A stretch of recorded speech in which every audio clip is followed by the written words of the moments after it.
Well, it's winter time here in greenhouse.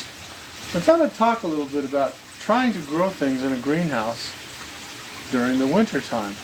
Now, of course, it depends on where you live and how severe your winter is, of course, but I'm in the zone 5, I think is what they call it. It's in northern Utah, and it is the first week of January right now, and for the last, I don't know, a month, let's say, it's been really, really cold. And when I say really, really cold, that means that, it's gotten down to 5 degrees Fahrenheit, very, very many days. And it's only been the last week or so that it's kind of backed off, and right now it's about 30 degrees outside. Inside in the greenhouse, it's a sunny day. It's between storms, so we've got 60 degrees inside of here. Now what can you do with that? You notice I have a fish pond here, and there are fish in it. There's goldfish in there, and some of them are about that big, which is kind of incredible. Now the reason I mention the fish pond is because I've seen a lot of people do some greenhouses underground or sunk into the ground, and I think that can work. If you have a greenhouse that's completely above ground, I don't think that would work at all unless you spent a lot of money heating that greenhouse up with gas or propane or something, and it just wouldn't work out for you. And the other problem with it is that some plants just require sunshine.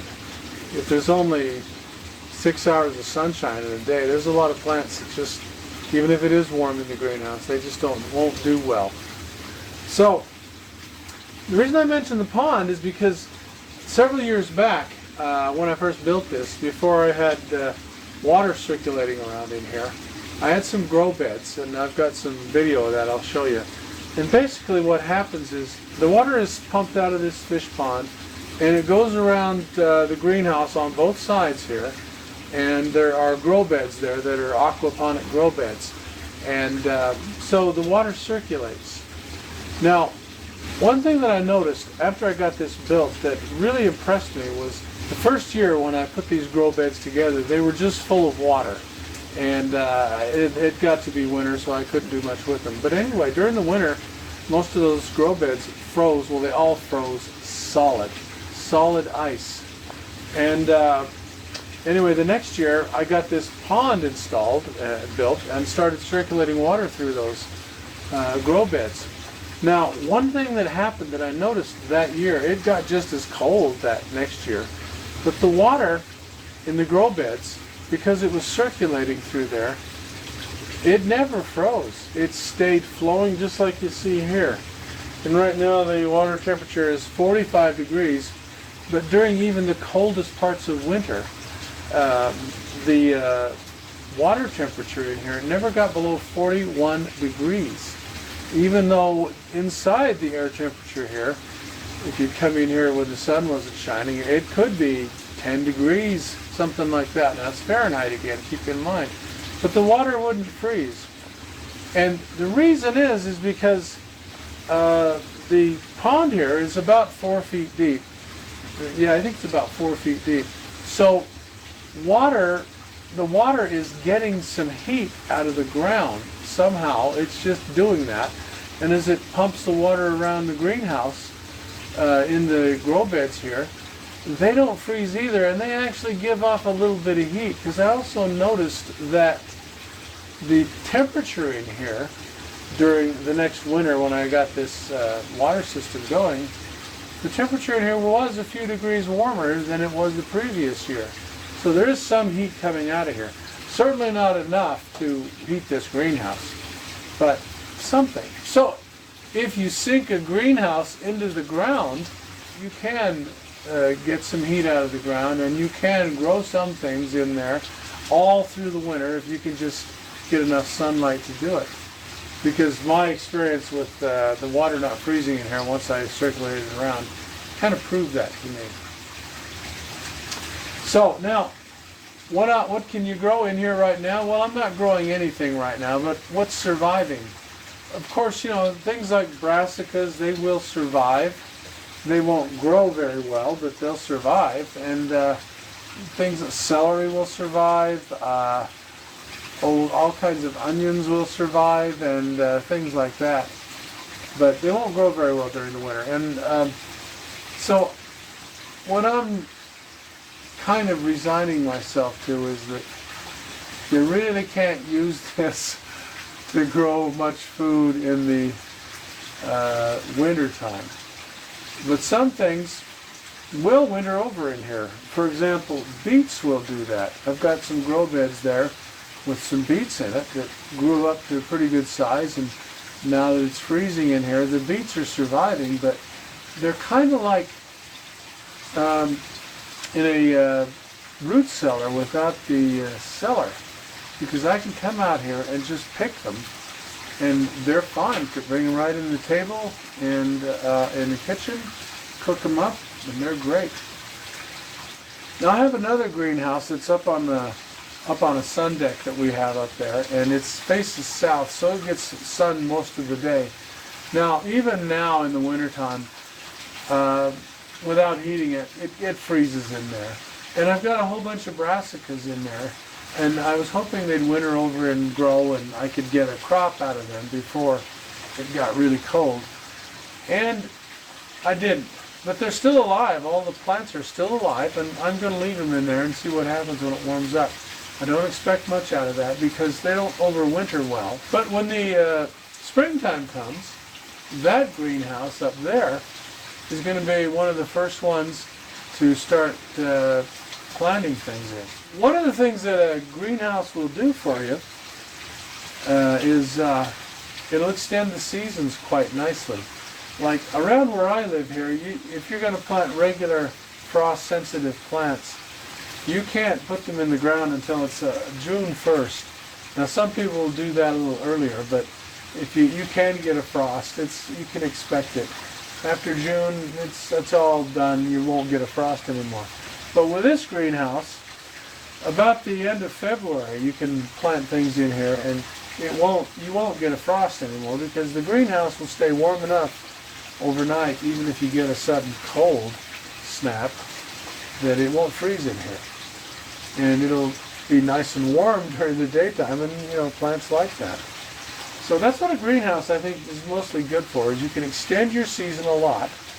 And another thing it's really good for is to keep the critters out. Now, when I first started to try to plant a garden, I live where there's wild animals. And when I first tried to plant a garden, I came right out of the city, and it never occurred to me that things like deer and whatever else will eat your plants. And it was a mystery as things would start growing and the plants would be gone, and I didn't know what was.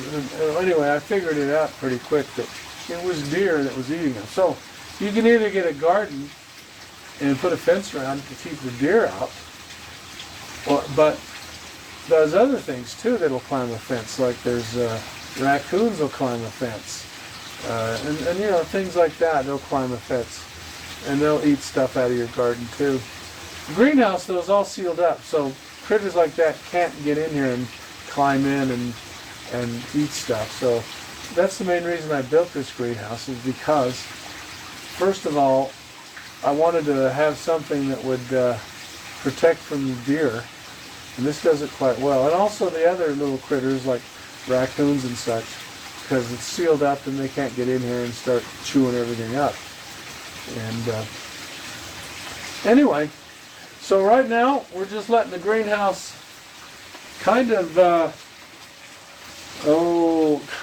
just sit and age. I still come out here and I pull out some beets and slice them up, cook them up. They're just absolutely delicious, just like fresh, because they really are. And I want to grow some more crops like that, and let the ones that will winter over, like beets, to stay in here and harvest them during the wintertime. Carrots are another one that'll do that. I've got I've got to make some grow beds for carrots specifically designed for that. And there's quite a few others. I think most root crops will do that quite nicely. Just thought I'd do a little greenhouse video today. And even though there's not much to do in the greenhouse this time of year, greenhouses are great. And if you can build one or put one together, and you live in zone 5 or 6 or 4 or something like that, a greenhouse is a really, really good investment if you've got a place to put it. And I would do this again if I moved and had to live somewhere else. I'd put up another greenhouse because you can just grow your own vegetables in here. What we have grown in here is, see if I can remember, beets, celery, carrots, lettuce, of course, broccoli, cauliflower, cabbage, and all sorts of strange varieties of brassicas grown in here, and also grapes. I've got those growing in here, and of course, peas, beans. I've grown green beans in here. They really do well, and pickles, like cucumbers. I've grown cucumbers in here. They do really well. And so a lot of things grow really well in the greenhouse. During the summertime, you've got to keep it cooler in here, and I've got some coolers installed that do that. And you just can't let it get too hot in here because there's a lot of veggies that don't like it really hot. But if you can keep it 75 to 80 degrees and not let it get hot in a greenhouse in the summertime, you can extend your growing season a lot. So I think greenhouses are a great idea. And if you could possibly put one in your own backyard, if you've got a south-facing backyard, and if you know how to do it, and I'm still learning, and I'm having better and better success as I go, you can grow enough food in a greenhouse about this big to pretty much eat all year round and really make an impact on your grocery bill. And it's all fresh stuff. And you know what you put in it because, it's just fish and fish food and water, and you just don't know sometimes what the farming consortiums put on their crop because, they're set up to produce massive amounts of food as quickly as possible and as cheaply as possible. And there's a lot of chemicals they use that I'm really not comfortable with. In something like this, there's no chemicals. It's fish food and fish, and of course, you want to put a few additives to it, but you know what those are, It's not something you wonder what this stuff is. But anyway, so that's the greenhouse video for this week, and I'll try to put one up again for next week, well, maybe not next week because there's not much going on here in the greenhouse. So anyway, I'm really pleased that some of you find this interesting. So I'll keep putting these out, and in about a month we'll start putting these out regularly, because in a month I'm going to start pre-planting a lot of little plants, and I have some heated grow boxes that I started, and we'll show you how that works. So anyway, thanks for watching, and hope you have a good day, and I hope I bring something to you that's useful.